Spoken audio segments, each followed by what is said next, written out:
Hello and welcome to another episode of David's Divergent. I'm your host, David Hammond. Today you're Adkin and Rachel Gavin, and we're going to talk about neurodivergence and social work. So we'll start with a brief order. So I'm David Graham, a mid-30s male presenting person with a shaved head, a beard. I'm wearing a blue and black tie-dye top, thick rimmed glasses. I have a lip piercing and an ear tunnel, and I am sat in a very blue room next to the famously rickety bookcase. And Tanya, do you want to do a description? Yeah, I am a 30-something-year-old female presenting person with shoulder-length blonde hair, clear rimmed glasses, and I'm sat in a white room. It looks white. Yeah. Okay. I'm Rachel Gavin, excuse me, independent social worker. I am 40. I have long brown hair with a bit of blonde in, all tied up, and I am in a junk room at the moment because it's the only quiet place in the house. Great. So yeah, we're going to talk about neurodivergence and social care. Feel free to chime in during this live with questions that you want. So social care. Let's start with Tanya. What's your relationship? Well.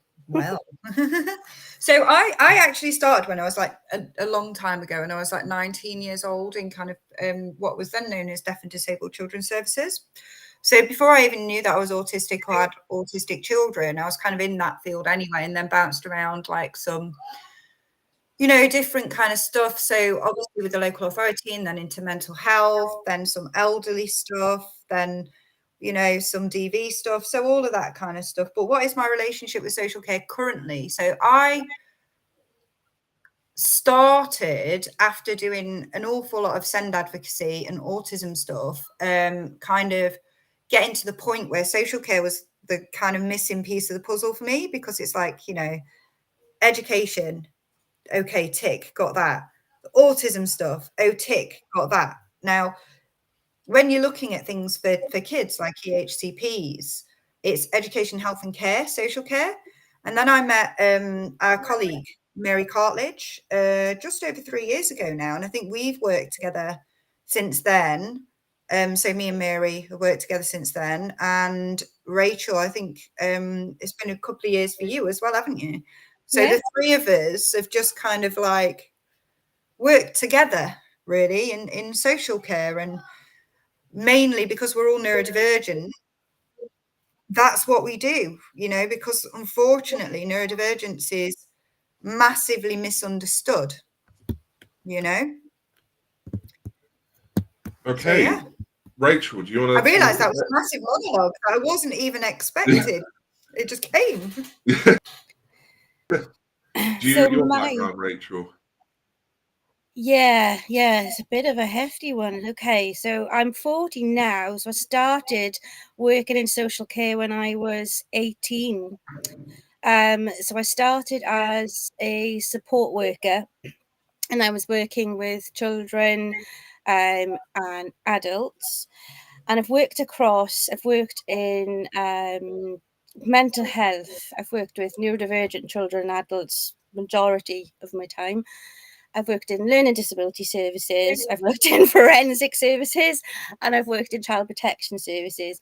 So I've purposely done that over the years and varied my experience. I always knew that I was going to go and work independently in the future. So I tried to get as much experience as I could prior to doing so. And then in 2021, roughly, I went independent then. So yeah, I've been around for quite some time in social care. Yeah, a lot of different experiences. Worked alongside, as I said, forensics and in mental health as well. So I worked alongside approved mental health professionals. So that was working with neurodivergent children and young people who would come into contact with services really, and to be support. The reason why going out with the doctors and the AMPs for short was because of the lack, if I'm honest, of the lack of knowledge around neurodivergence.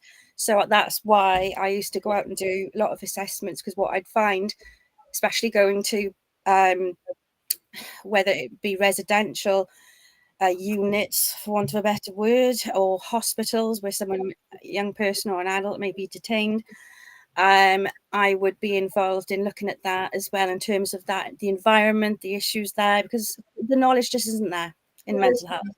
I absolutely agree. And I think that's, yeah, we that's kind of across the board, isn't it, in terms of mental health and neurodivergence? It's missing. Yeah. So even in statutory services, if there was a concern and a young person was really struggling, whether that be in the community or in some sort of residential setting, then it would usually be legal services. Like even when I was in statutory services, a lawyer or someone would contact me for help if they've got some concerns, because as I say, you two will already know this, the knowledge of mental health, autism, and co-occurring conditions and lots of things just isn't there. So I've spent a lot past few years doing that before I went independent, and still work in that area. Really, I've got I would say Tanya and I've got a very varied range of experience in independent work as well. Yeah, there's not really anything that we don't cover. No. You know, even because I think it comes down to that fundamental knowledge of mental health and neurodivergence and the way that people look at it, and even attitude. So even, we do things that aren't necessarily autism focused. Occasionally we do that, but we are sought out for autistic stuff, obviously. Yeah. But even when you're looking at things that aren't necessarily autism focused or situations that have arisen, it's very driven by that kind of medical model, kind of sexist, old school narrative, isn't it? Because that's the way that everything's kind of driven. So I think realistically, being part of the neurodivergent community does give us a benefit in that way, because we're more social model and environment focused, help focused, rather than, this person is bad or this person needs to be fixed. So and we cover, what don't we do? We do everything. A lot of fabricated and induced illness. Yes, an awful lot. Yeah. And just for anybody listening, that's where parents, usually mothers, get accused of something that could potentially look like Munchausen syndrome by proxy, but not, because it's not actually a diagnosable psychiatric condition. It's just basically where doctors decide they don't know what the crack is, so mum must be making it up. And it is sexist, because it's usually always mum, apparently, and it does disproportionately affect autistic mothers because of that double empathy, communication issue, attention to detail, communication styles, etc. So we do a lot of that. We do a lot of capacity stuff, don't you, Rach? Yes, do a lot of capacity, 16 plus, Yeah, and that's really misunderstood as well when it comes to autistic experience, because it's often conflated with learning disability, which it is not. Yeah, I just, if I had my way, obviously it's not possible really, but if I had my way, you would not assess a child, young person or an adult who didn't have that background experience. You should not be doing any kind of assessments, which realistically is not going to happen, is it? But in the ideal world, you cannot, as a professional, be doing assessments without that knowledge. And and the thing is, but even though if they have got that knowledge, we can't talk too much about what we do, but the most highly decorated and qualified people in the land don't have that fundamental autism knowledge. True. Very true. Yeah. And this was a problem.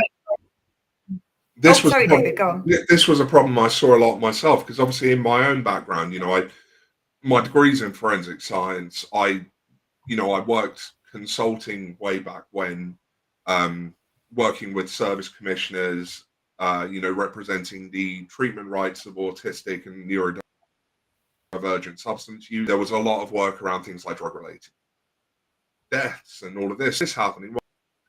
Why is that happening?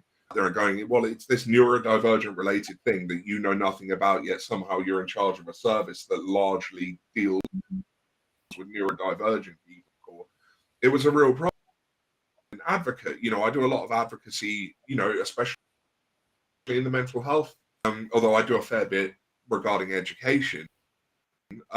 There's just not the knowledge there amongst professionals who really should have the knowledge.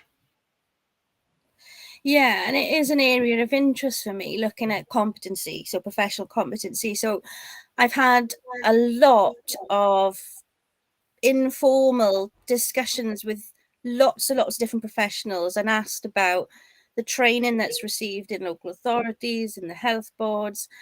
It's pretty basic. Pretty basic stuff. It's extremely basic, and this is the problem. Like, I think what happens is people are always finding a very quick fix way of doing things, oh, can we do like a half an hour training course, or can we do a day's training course, and all of a sudden we're going to be up to date on autism knowledge? And it's like, no, you can't, pal. No. And I think that's probably why we all work together, isn't it? Because like, I think we all cross each other's kind of specialisms in a way, but that helps really, because you've got like you're really good with like learning disability in adults and capacity, and Mary is really, really, really good with child protection, and we all cross over and do a bit of that. But then I'm kind of the autism, so it kind of works together. Yeah, in a really kind of way. But it's a mess. When we're sort of thinking about neurodivergent people and social care, let's go back to basics. What are the things that neurodivergents know about their rights and what they're entitled to in terms of? Well, this is an interesting one, because it depends very much on the skill of the assessor. And also, even though they will deny that things are service-led rather than needs-led, we all know that's a load of crap, So it's difficult. I mean, everybody is entitled to request an assessment of need for an adult, and the criteria is pretty straightforward. It's things like maintaining relationships, maintaining a habitable home, managing and maintaining nutrition, all of those things. But it can be a little bit like going for a PIP assessment sometimes, where if you say that you can prick something and whack it in the microwave for 3 minutes, then therefore you can manage and maintain all of your nutrition and it's fine. So it is open to interpretation, and that's the difficulty. So what are they entitled to? Depends on the assessment and on what the assessment says. And that's the tricky thing about social care. Like in education law, for example, it is very, very clear, and there is very specific rules and standardized assessments and so on and so forth. But social care is so much more down to professional opinion and the skill of the assessor. But if a person's approaching social care, what sort of things might they be looking for? Oh, so what sort of things can the social care provide? Well, again, that comes down to the skill of the assessor, doesn't it, Rach? Yeah, skill of the assessor. And like a lot of people this question, but we're the three of us, we're very needs led. So we literally think about what really would make a difference and be quite supportive to this person, and then use the resources that are there, like, access to direct payments, lots of other things to build that support network, the resources, the provision package.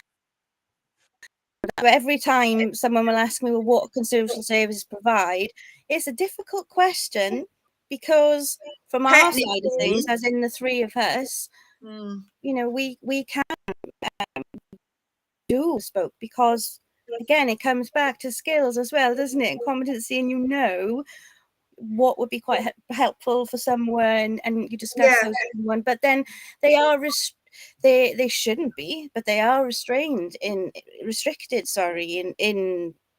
statutory services. But then going back to what Tanya said, we should be needs led, not resource led, but at the same time those resources aren't necessarily there. This is it. Fundamentally, you could be asking for things like provision for a cleaner or care hours and care and support hours. That's fundamentally where adult social care usually go with things, isn't it? Like caring hours and stuff like that. So to do shopping, cleaning, cooking, get you to appointments and so on and so forth. And that's really it, isn't it? Because when we look at the role of a social worker, so that's exactly right. Bobby's saying the resources aren't there. So when we look at ethically the role of a social worker, we've got kind of like two jobs, which is obviously looking after the welfare and safeguarding of people, but the other one is to ensure the equitable distribution of resources. So fundamentally, we've got a safeguarding hat and a resource distribution hat. We're supposed to have resources that we're able to distribute that help like disabled people, disabled children, people that are in need, and so on and so forth. When you strip back those resources, what are we left with? Blame. You know? So what can you expect from social care? You can definitely expect an assessment. Absolutely. You can complain at the outcome of that assessment and use evidence. But it's really difficult to secure those resources that aren't there. There are ways that it can be done. For example, if you're under 26 via an EHCP, what are the other ways it can be secured, Rach? Well, generally, if an assessment is, if it's not, say, a local authority did a social care assessment and the outcomes of that assessment is not felt to meet the individual's needs, then the next you go to would then be advocacy services to go through the complaints process. So there's not an awful lot other than that to do, which is really tricky for people. But there is a duty now around advocacy services within local authorities to access as well. And someone has also commented, depends on what the core offer of social care is in that LA. And yeah, they do have the core offer, don't they? And the again, the issues with that is that's actually quite resource led, and what, you know, if someone's needs can't be met with the resources that the local authority are offering in their local offer usually, then, and that happens a lot with our assessments, doesn't it, Tanya, where we've got to go outside of that because it doesn't meet need. So we've got to we should be assessing with bespoke in mind to make sure we can meet an individual's needs, and the local offer that you'll see in local authorities' websites isn't always. Yeah, and I don't think that social care have the resources to do that outside of the box thinking anymore. They all want to rely on tools and check boxes because they're so under-resourced that they don't really have that freedom of movement. And I think there's an awful lot of safeguarding fear within local authorities as well, isn't there? So they don't want to move away from like specific tools and specific resources. So that's where we're able I usually find it better within and a lot of people wouldn't agree, but in adult services, because they in a sense it's not as process driven in adult services in terms of tick boxes. So there should be a bit more scope. Should be able for practitioners to have a little bit more out of the box thinking, whereas in children's it tends to be a little bit more process driven in terms of what forms you have to fill in and how you go about that. But it's like a postcode lottery, isn't it? Yeah, and I'm really cynical. Well, obviously, you know, I'm very cynical anyway, but yeah, children's is very like the wild, wild west, because I think they basically just want to hold them until they're 16. But the thing is, adult services tend to be a little bit better, not all the time. And when I'm saying better, I don't mean good. I just mean better than the, you know, abomination that is children's services currently. But they tend to be better because obviously if they're supporting somebody, they're potentially supporting them long term. They're not palming them off onto education or onto health so much. Like the book tends to stop more with social care, especially in terms of mental health as well. Mental health, yeah. And learning disability. So yeah, and within adult and disability, there's a mix usually. So you normally get multidisciplinary learning disability teams in social care teams. So they're usually quite helpful teams. But what there is a major issue, it's either a learning disability adults team or a mental health adults team, and there are lots of people who will be missing in that gap. And they wouldn't be eligible for one, not eligible for the other. So then what when they've got eligible needs? So that's a common issue across the UK as well. Yeah. So I go back to obviously local authority, different sort of core offers. And something I've come across independent advocacy work is plus policies. People what Yeah. So it's not so bad now because there's been a lot of kind of like since Cerebra and Professor Luke Clements did a big thing about autism plus policies, which basically exclude autistic people or autistic young people without learning disabilities from disabled children's services. So a lot of that has changed. And even though it may have changed in writing per se, in the writing of the policy, in the actual practicality, it hasn't changed. Fundamentally, if I was just going to do a sweeping statement, I would say that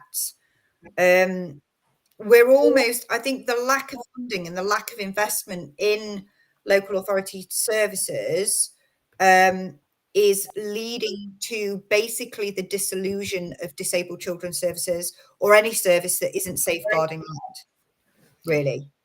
Yeah. I mean, the setup of early help doesn't help either with children with disabilities because it's a safeguarding lens. The assessment, the immediate tends to be through a safeguarding lens. If you look at what they're using in terms of their tools, even when there is a child or young person with no safeguarding concerns, it's still kind of going through that route.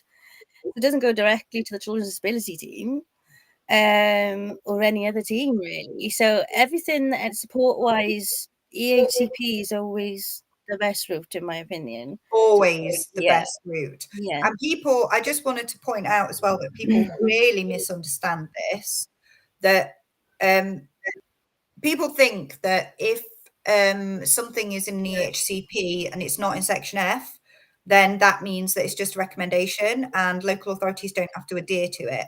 But fundamentally, if that need has been assessed as necessary and a judge has made a recommendation, that is a judicial recommendation. So the kind of the path to resolving that not being served is still judicial review, the same as it would in section F. Even local authorities get that wrong. Oh, it's just a recommendation. Yes, pal, it's a judicial recommendation. Would you like to go and explain to a judicial review why you are not fulfilling your duties as a public body and fulfilling this judicial recommendation? So those paths are still open. But yeah, it's always going to be for under 26ers via the HCP route. And fundamentally, when we write as well, we write specifically to ensure that a lot of the provision that we provide is or recommend is education and training based, because it fundamentally is. Yeah, well, education training needs, isn't it? A lot of parents, or lots of people will say, "How do we get directed straight to a child disabilities team?" You don't. And if you've got an EHCP, go through the EHCP. And not many people talk about that, Tanya. No, I don't. I think it's because social care is such a. It's kind of, I think even in EHCP kind of territory or disabled children territory or in like the groups and things, I think that people assume that social care is safeguarding, or actually it's probably the fact that if they approach social care in one way or another, all that's waiting is parent blame, which is very true in some cases. So it tends to be for us that we get brought in when there is FII, when there is child protection concerns, which fundamentally 99% of the time are literally, when it's autistic children, is literally parent blame on steroids, or or when the young person may need a residential setting or EOTAS provision, because a lot of the stuff that we would recommend is in the chronically sick and disabled children's. But actually, and this is a real misunderstanding as well, even by tribunal judges, they don't understand social care law that well, because the recommendations for social care is that we should only really be recommending things that's in the Chronically Sick and Disabled Children's Act. That's in the same code of practice. But actually, if you dig a little deeper, Section H2 is anything that can contribute to the welfare of the young person. And tribunal judges like things really ticked off. So how many times have we had that argument, Rach? Every tribunal. So I'm having to explain social care law in pretty much every tribunal. So and barristers. Don't forget the barristers. Barristers more so. Yeah, and that's not a criticism to any barristers or lawyers. It's just it's not their it's not their professional experience, is it? So yes, the tribunal do have a way to go. But they are getting better with it, because they are opened up now by national trial, which means they can comment on this stuff, which is great. But I just wanted to comment actually on trying to access a disabled children's social worker. They're not necessarily any better than an early help or a child protection social worker. They really aren't, because they're still looking through that lens of safeguarding. That it's a fundamental kind of corporate attitude, really. But they are, a social worker is a social worker, regardless of what team they work in, regardless of whether most of their experience is in adults or children's, or whether, fundamentally it's going to be about that social worker's experience. And they could be anywhere. They could be anywhere within that local authority. They may not be working in a particular team. They could be in an older person's team, just happen to be very experienced, personal experience, and lots of other things. So it's luck of the draw, if I'm honest. No. And I think the thing with disabled children's teams as well, right, is actually sometimes it's worse, especially if your autistic child doesn't have cognitive difficulties, for example, because usually the criteria for getting to a disabled children's team is so narrow that, they've got to be attending a school for multiple and profound learning disabilities, or they've got to be physically disabled, or they've got to be on oxygen, and so on and so forth. So what happens is when parents finally fight and get allocated a disabled children's worker, and their young person may have a diagnosis of PDA and be academically able, for example, because we all know how services love to conflate academic ability and disability. It's almost like you get gaslit by the disabled children's worker then.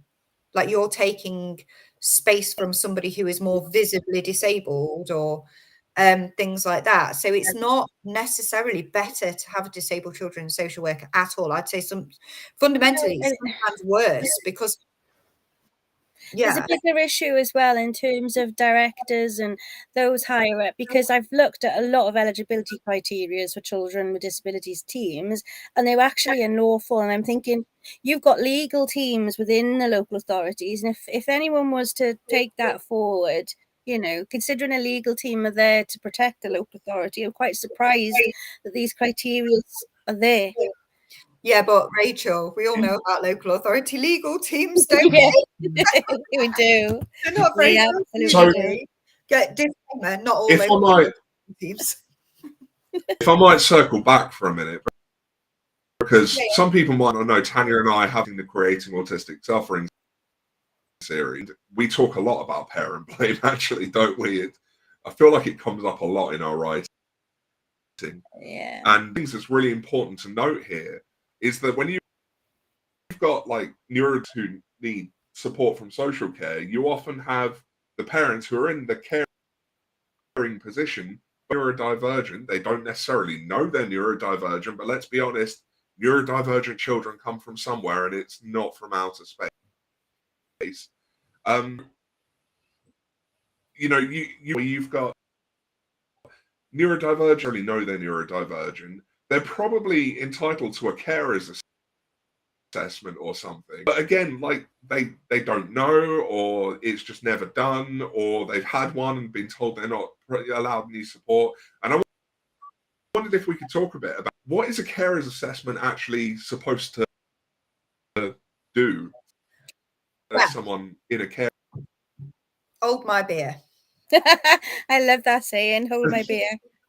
Here we go. So here's the thing about social care assessments, and this is why lots of legal people don't really understand the scope of social care law, because a lot of social care law is open to interpretation and doesn't have much case law specifically defining it. For example, significant harm you would think would have a very clear definition. It doesn't. It's open to interpretation. The carers' rights, the rights to well-being are very, very clearly defined. So, you have a right to contribute towards the community. You have a right to be free from abuse. You have a right to education or employment and all these things and stuff like that. But actually, the way that social care has gone, because it's so resource-led, is they won't come. So, for example, here's a perfect example, right? They won't come until the building is already on fire. So if a parent, for example, says, okay, I've got no money, I really need to go out and work, but I can't go to interviews because little Alfie's not been in school for 18 months, therefore I need someone to look after little Alfie before I go to interviews. Social worker turns around and goes, yeah, well, you've got a right to work, not got a right to go to interviews. So therefore, when you get a job, we'll provide someone to look after little Alfie. Or they'll go, actually, that's education. Why don't you send him to a provision that can't meet his needs while you're waiting a year for a tribunal date to come up, because the tribunal's so overloaded?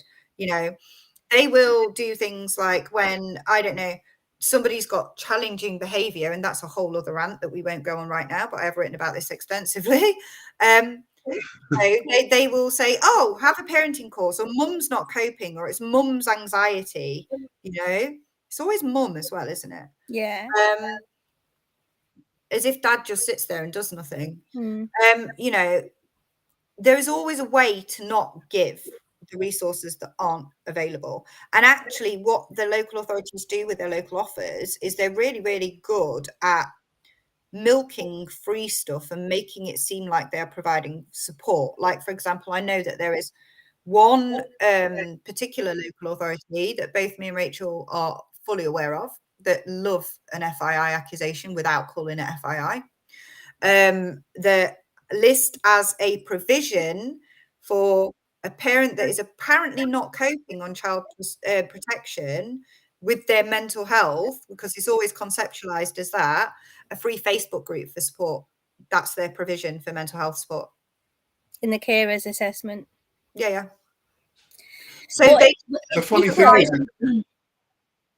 you have assessments which are supposed to, make sure that the carer has the support so you don't have the breakdown of the family unit. What they actually do is, like you said, they wait till the house is on fire and then go parents' fault.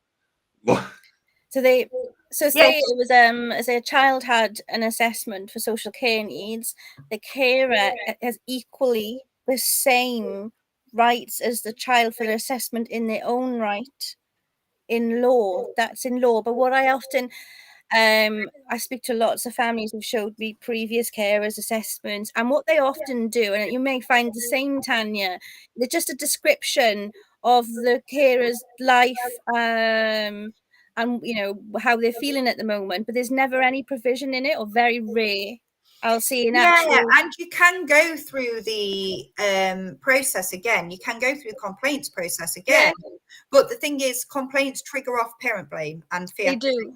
They're a massive trigger. Thing, the biggest one, complaints. So actually, the best way to do it is via the bloody EHCP. Yeah. Because I don't know about you, Rachel, but when we do like an assessment for a young person or a child, I mean, we've got our own bespoke templates and stuff that we use because of the context that's needed for autistic young people and then neurodivergent families, which I made because, I'm clever like But yeah, so once we've actually, so when we're doing like so we do section 17 assessments, which is a child in need assessment, which every disabled child is basically a child in need, and that covers something that's done by the Common Assessment Framework. And there's loads of different very woolly kind of areas, you know, like basic care needs, emotional warmth, like identity and all that and the other. And the way that that is usually looked at by social care is through a lens of safeguarding. But what we're able to do because of our experience is apply context to those very vague headings.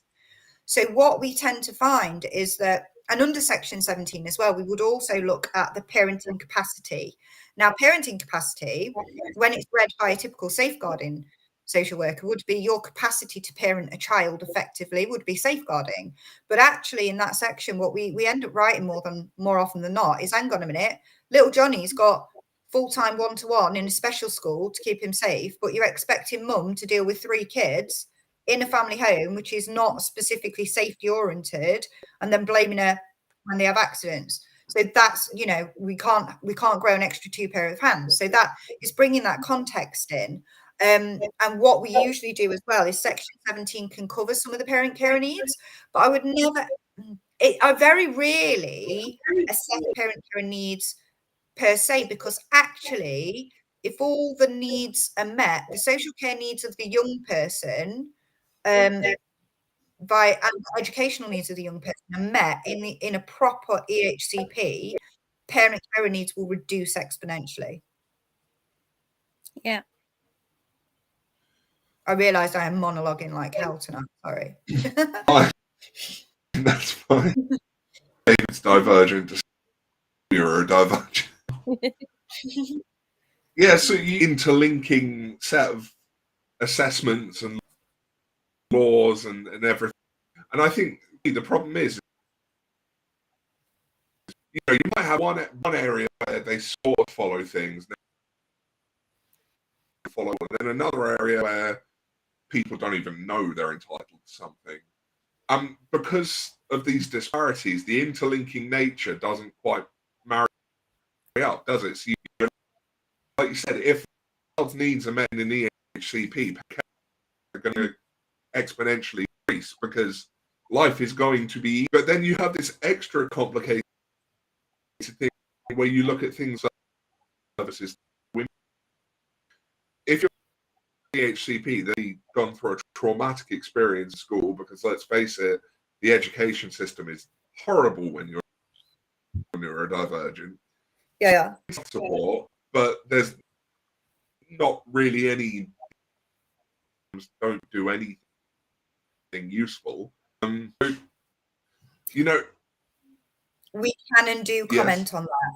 We can and do comment on that, because fundamentally, you know, emotional kind of well-being is part of the Common Assessment Framework. So one of the biggest things that I end up commenting on a lot, and I know it's the same for you guys because I put it in the template, about talking therapies for alexithymic young people.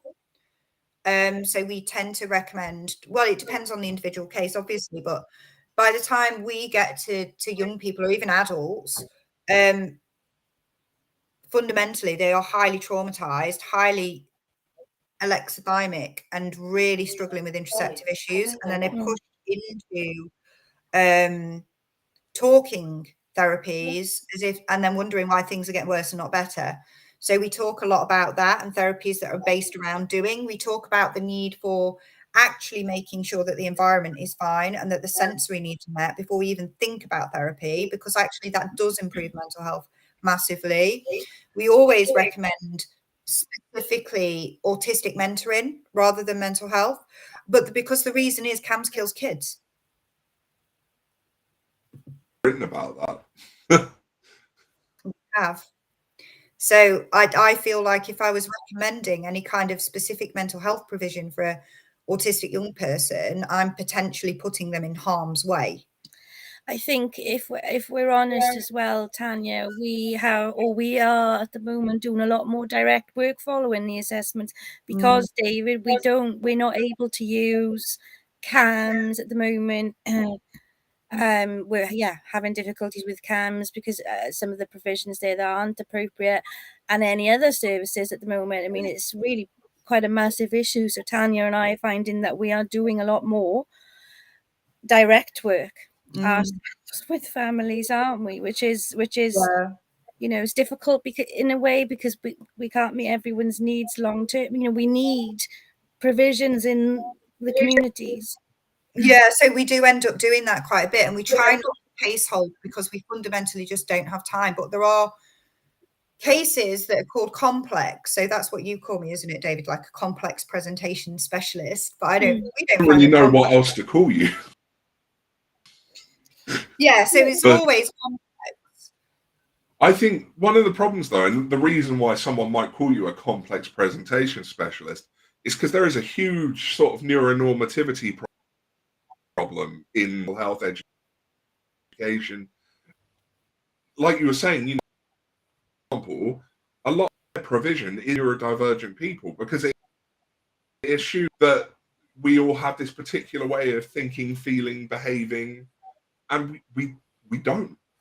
So you know, we've got interoceptive differences. You know, we may be alexithymics, so we asking us how we feel, that's a opening a can of worms, to be honest. You know, asking us to talk through how we emotionally process things. Like if we can't regulate those emotions, those talks are going to be fundamentally flawed.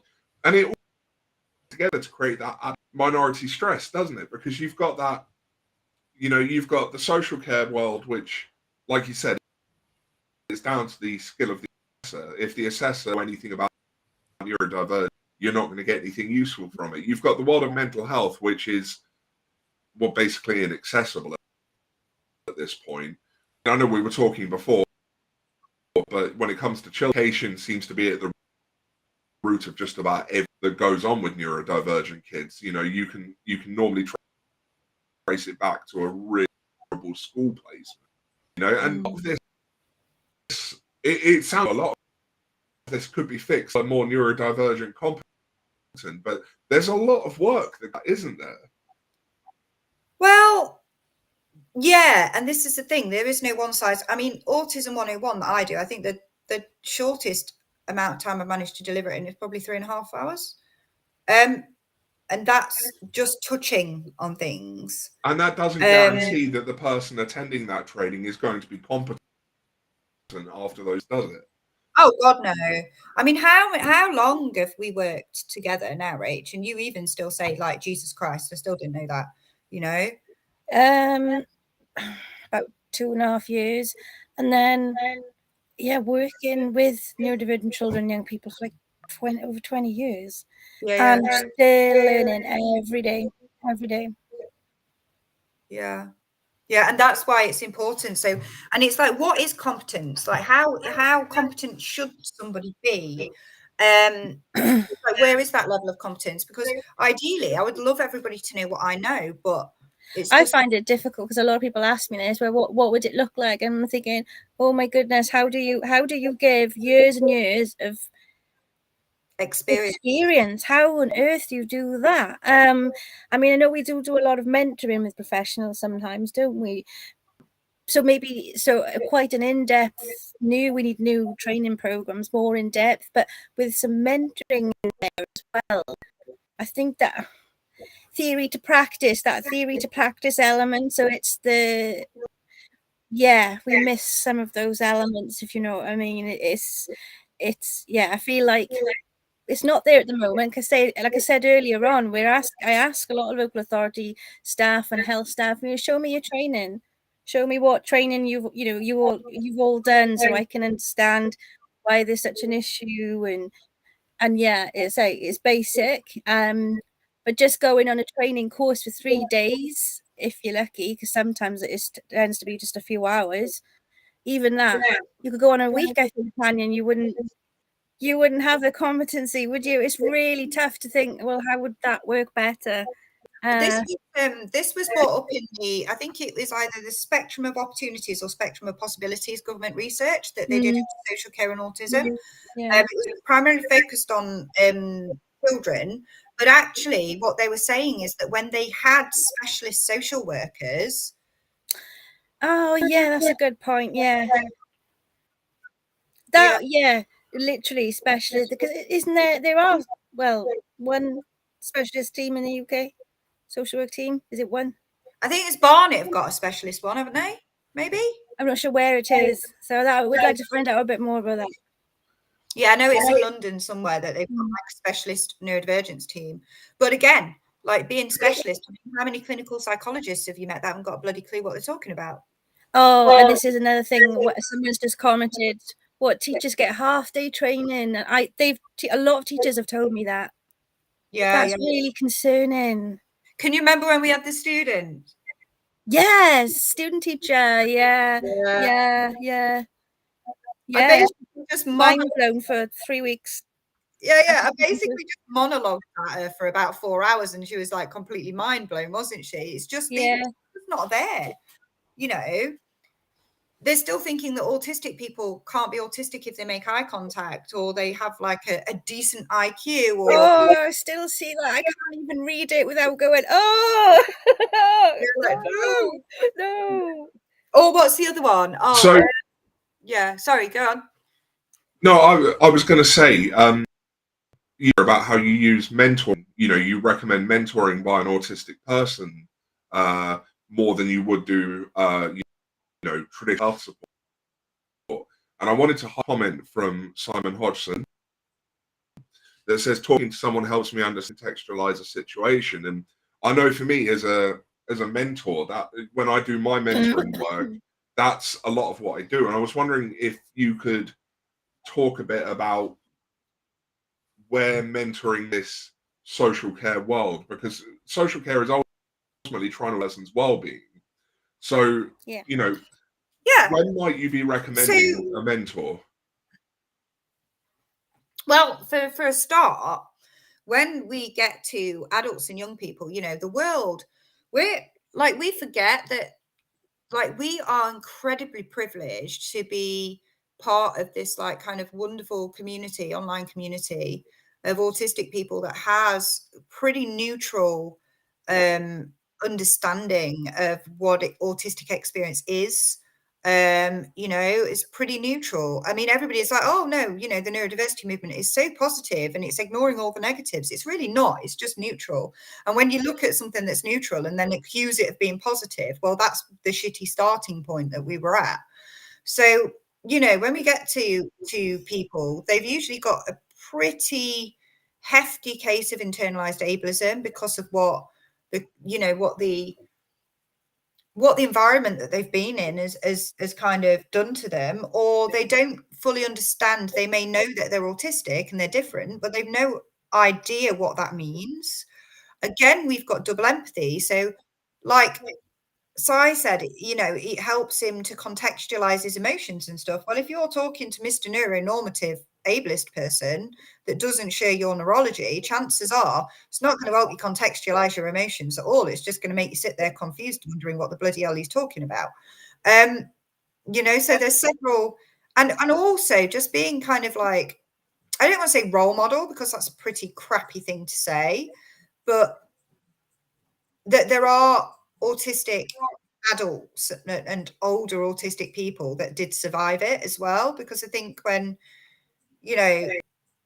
especially when you're growing and when you're young, or even when you're older, and I think we spoke about this with Tigger, didn't we? You spoke about this with Tigger about baby auties and autistic elders, because Tigger, even though he's like in his 50s, is a baby autie because he's newly discovered. And autistic elders can be like 20 years your junior. So it's learning from somebody with that lived experience. You can't replace lived experience. And I think that if somebody, like the mentors that we usually recommend, do understand the newer theory, they do understand things like monotropism, like double empathy, like alexithymia, like sensory differences, interoception, things like burnout and atypical burnout, things that aren't yet in the books and all that sort of stuff. And yeah, peer support is important too, but mentoring, I think fundamentally, when anybody comes into the autistic community, even if it's online, they are mentored by the people that have been there longer. So we're just kind of speed that process up of acceptance and of going of those light bulb moments and that self-understanding. And that really only comes with having a mentor that is more experienced at you and than you, and has probably been through some of the stuff that they're going through. Autistic communication. Yeah. I very much, you know, people doing mentoring, they need to have some knowledge of, you know, advocacy as well, because when you are mentoring someone, very often as they come to understand themselves more, they'll be going, wait a minute, like I was entitled to this, or this was done and this was wrong. And you find yourself teach them how to go back through things where they've been, try and correct it as best as possible. And I find, you know, a lot of people, for me, a lot of people will come to me and ask for mentoring, and I go, well, actually, what you need is advocacy. Like, and that's part and parcel. I mean, it's like Rachel was saying, we do an awful lot more. Well, I say we do, it tends to be me more than anybody, do like a lot more, would you call it kind of like crisis intervention direct work? Because nobody can do it. That sounds really big-headed. Nobody will do it, I don't think. Or nobody, like, people just scratch their head and go, no, they're not engaging. I don't know what to do. Well, things like that. I think we often found, didn't we, Tan, there's someone who would have had 10, 12 more assessments, but they're never actually getting the support that they need. So that's when we started finding we tend to do that, putting what's needed in terms of the support that's recommended in practice. So we've ended up quite accidentally looking more at the direct work, really. Just because it's needed. So I've started to call myself Nanny McPhee, really. So I only do it for a very short, I do it for a very short amount of time, because there's no way that I'd be able to get round everybody. But to be able to impart that knowledge that is needed in that particular crisis moment, it would be too late by the time that we were able to do it. You know, and that's really what's needed. And that for me, like, you know, when I'm working directly with a family, it is a whole family, not just the person. Yeah.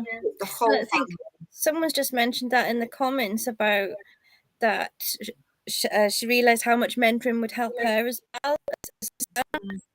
I think we're doing a lot more of that really at the moment, I would say. A lot more mentoring, yeah. So yeah, totally, mentoring is critical. And I think everybody thinks it's just mentoring, but it's not. I mean, when a lot of my direct work is care and support planning. It is advocacy. It's liaising with like MDTs. It's educating along the way. It's also mentoring other people that are going to come in and educating people that are going to work with whoever that we're working with at the time. It is family therapy in a way. It's remind all of a sudden like waiting for the penny to drop with parents that they're also neurodivergent. It's a lot of historical trauma in terms of parent blame and accusations of FII or mental health. It's breakdowns of relationships. It's it not having the support that you need and you are legally entitled to has such devastating effect on families. And I think specifically in terms of children, I think there's this common misunderstanding that having autistic kids like breaks families apart or ruins families, and it's not the kids that do it, it's the services or lack of. Absolutely, 100%.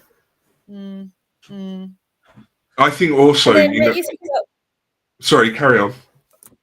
No, carry on, David. Well, I was just going to say, you know, mentoring does take this depending on who you're mentoring as well. If you're mentoring an autistic person, like in a role of people, you're often, it's not really teaching, it's more of a helping them explore their own themselves.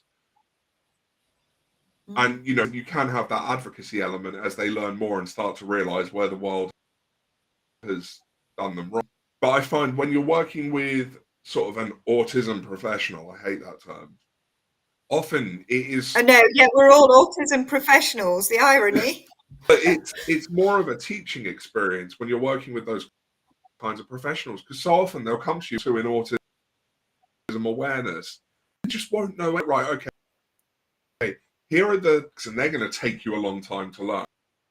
And then once you learn those 5 years of research, you can wrap your head around. Yeah, exactly. Yeah. Yeah. And it's not autism professionals with level 2 qualifications either. It's literally doctors. Yeah. And head of CCD. Psychiatrists, doctors, we're training them all in midtown. Yeah. They literally sit their head scratching. Honestly, I attend meetings to advocate or as a professional, like involved in some kind of process, some social care process, and end up thinking I should be invoicing for training. I should have been clearer, really, when I said with their level 2 and autism, talking about the knowledge level that they have. I thought that would put it in perspective for people. Yeah. But yeah, it's a sticky one. Social care is, it really is, and there are so many elements to it as well. You know, I mean, the adult social care kind of criteria looks quite straightforward. Even the children's social care criteria looks quite straightforward, but it's the context that's then applied to that criteria. You know, then we've got capacity. That's some whole other bullshit. You know? But yeah, and then obviously you've got safeguarding. So you've got early help, you've got child in need, you've got child in need for disability, you've got child protection, then you've got public law outline, then you've got family court, which all is social care. What else is under social care? Then we've got court of protection, haven't we, Rach? That's under social care. Yeah. There's ones. You've got Mental Health Act, Mental Capacity Act, you've got the Care Act, you've got Social Services Wellbeing Wales Act. There's just tons. There's absolutely tons. And the court of protection, that's a major one as well.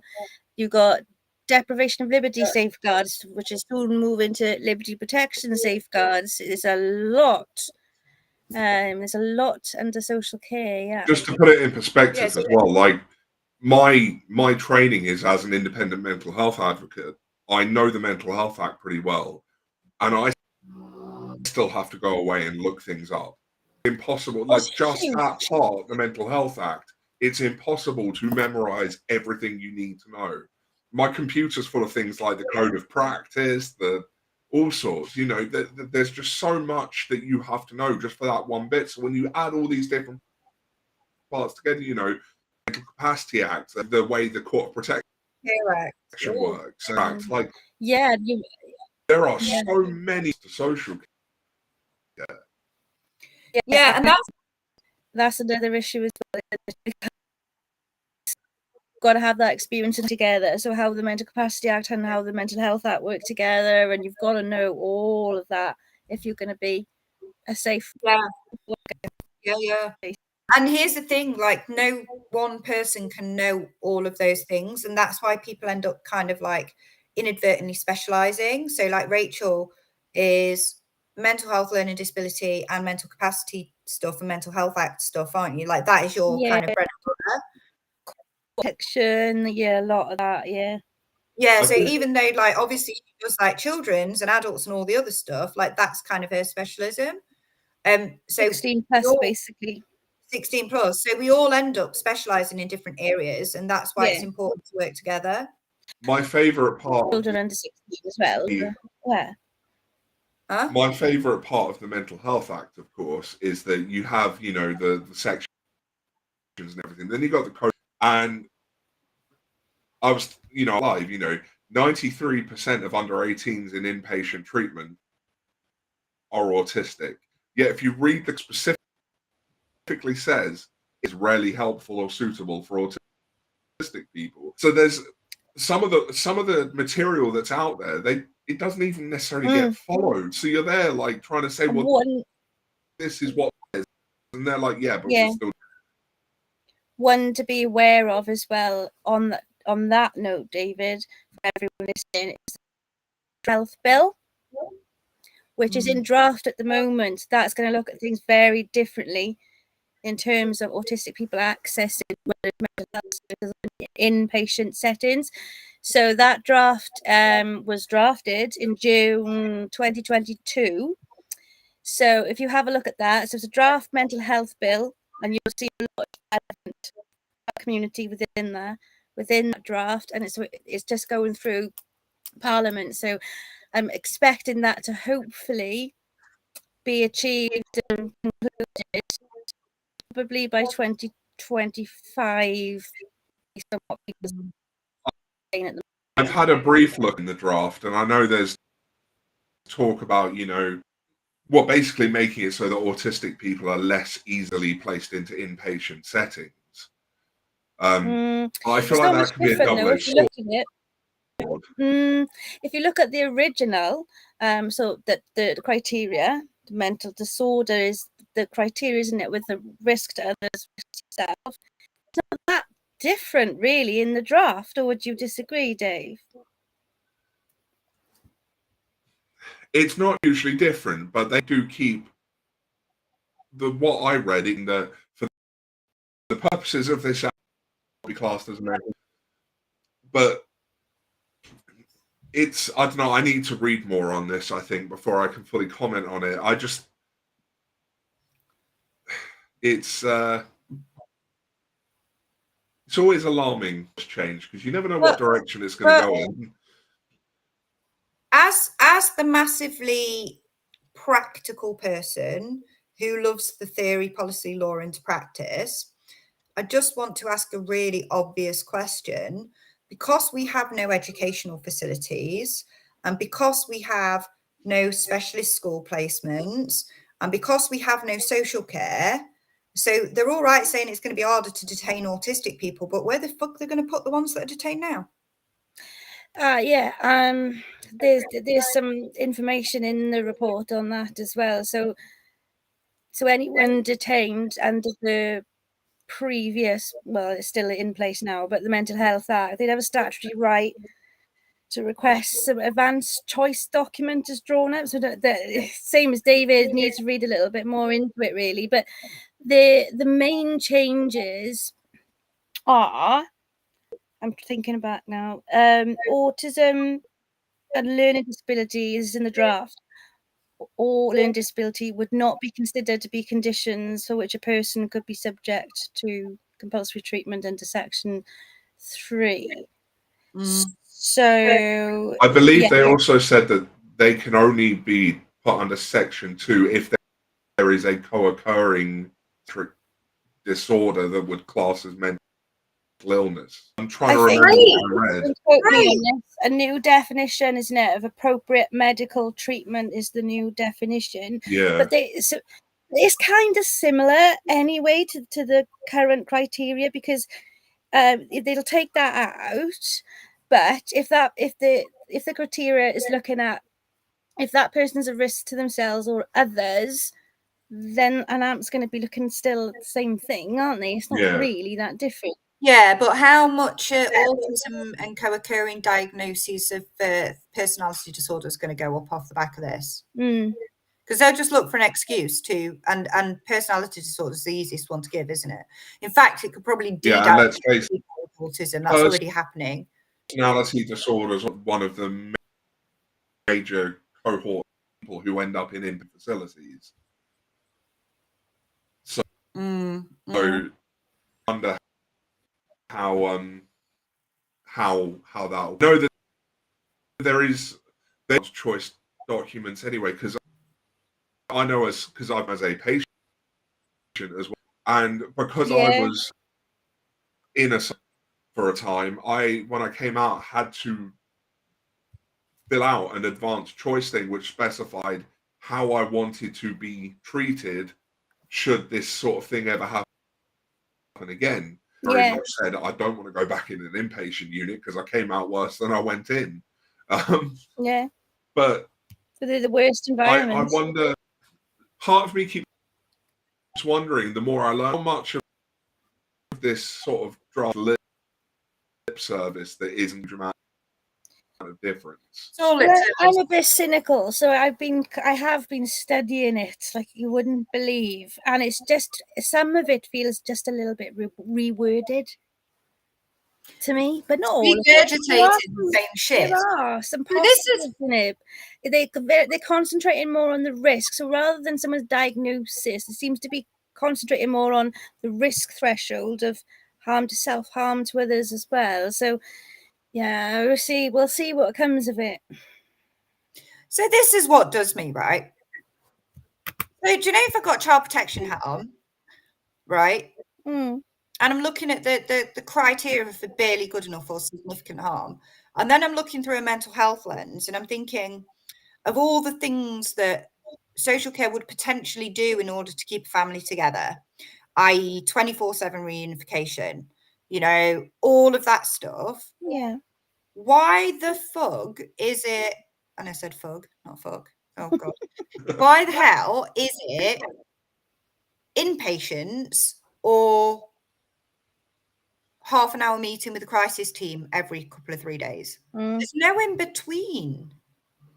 And then you've got a lot. I mean, I'm reading about it all the time. I'm meeting a lot of people who've been detained and in a setting for a long time, and then because there's the issue within the community that the services are not necessarily there. There's lots of different reasons, really. So the bill is meant to reduce that. So, but shouldn't social care be picking that up in terms of like caring in the home? So if you're physically disabled and you need carers, you can get them. So isn't there an element of mental health care that should be happening within the home? There's aftercare services, Section 117, aftercare services. If someone, you know, obviously it depends. There's a lot of different elements, criteria wise. You see what I'm saying? But that and any kind of mental health services, just not necessarily. But why is that not there? Because surely the cost of detaining somebody in inpatient services is astronomical. Yes. Right? Yeah. So surely providing that level of care within the community, and we've been in situations where, you know, we've had to like consider making a home safe for somebody who may be a risk to themselves or others in order to avoid inpatients because of what it does to autistic people. Why are they not doing that?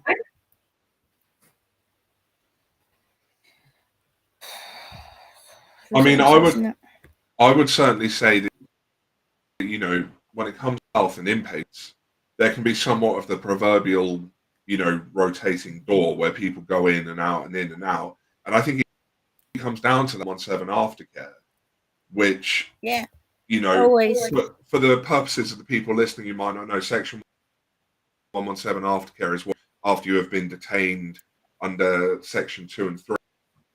And I think there's a few other sections. It's not under Section 2. I thought you've been sectioned, isn't it? You're in Section 117 aftercare. Like, once again, like I said, everything off the top of my head. Section 3. But the point is this, I went through that recently with somebody.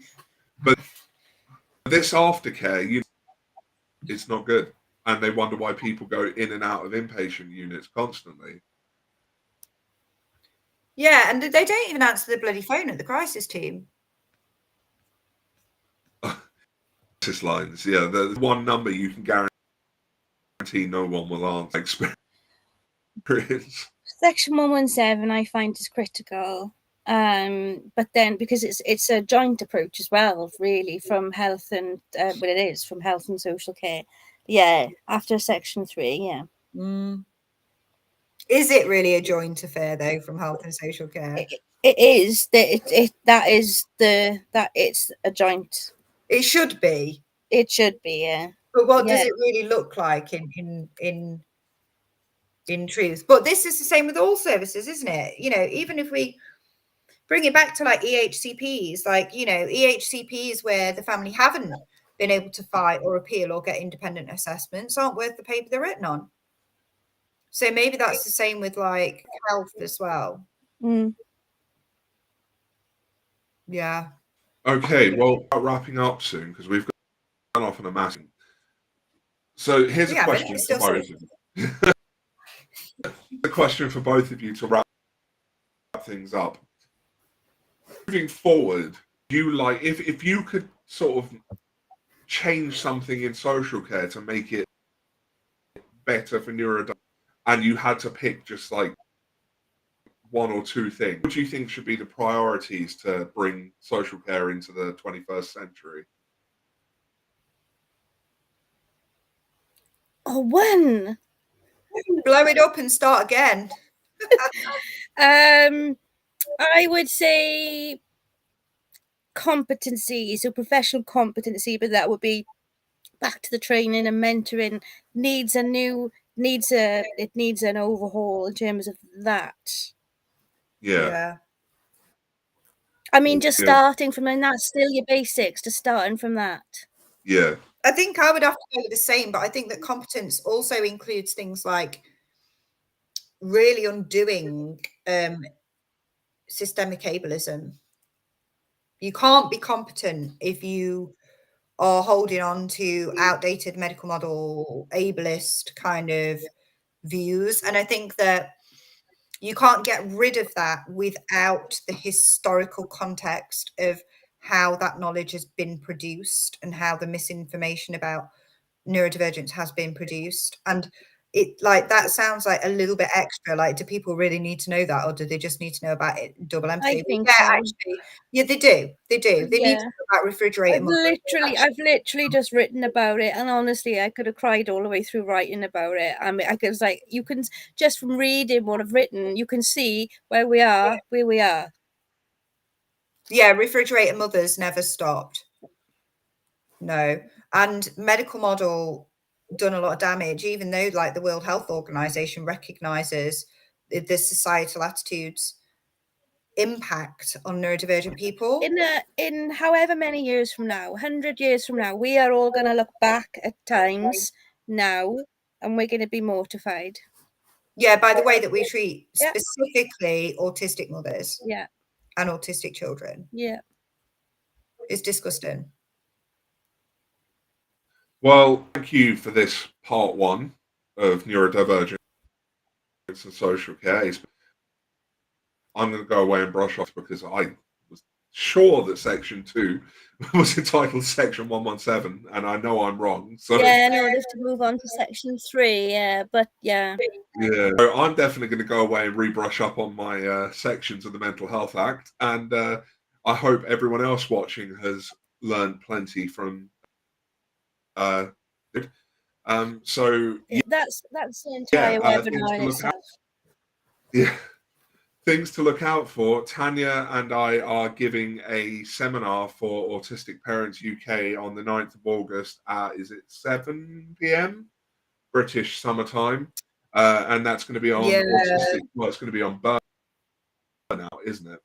Well, burnout and all the stuff that's not in the books, burnout. Yeah, it's a really, really in-depth seminar. Heavy one. Yeah, it's heavy going. Worth coming along. So do check that out on Autistic Parents UK. And we've sent that to every statutory service in the UK.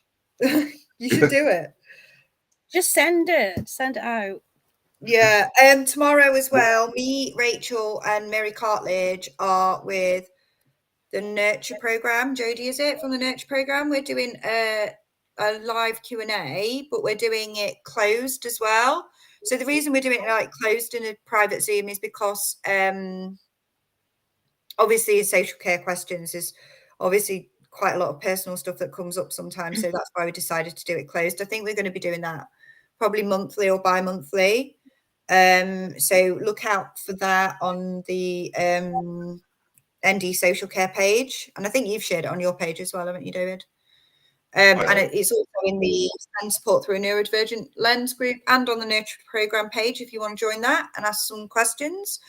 What else are we doing? And we'll probably do some more of this, like ranting about social care and stuff. And if we need more focused webinars, like David, if we wanted to do one on the Mental Health Act, I could do that. I could, whatever. If we've got something that lots of families are asking questions about, struggling with. I could make them more focused as well if needed. Yeah. Absolutely. So yeah. And Yeah. so it's Okay. Next week, David's Divergence will be talking with Jacek Wade of Queer Cult. We'll be talking around substance use. So really one of my most focused interests, because like it's pretty much all like 5 years I was writing. So yeah, 2 weeks. The event's already up on Facebook, and this time it will go live to Facebook, because I think when we connected it to a certain group on Facebook, it killed the connection to the Facebook pages. Thank you everyone for coming and listening. Thank you for joining in, and we'll catch you next time. This has been discussion, so thank you. Awkward Bye. Wave.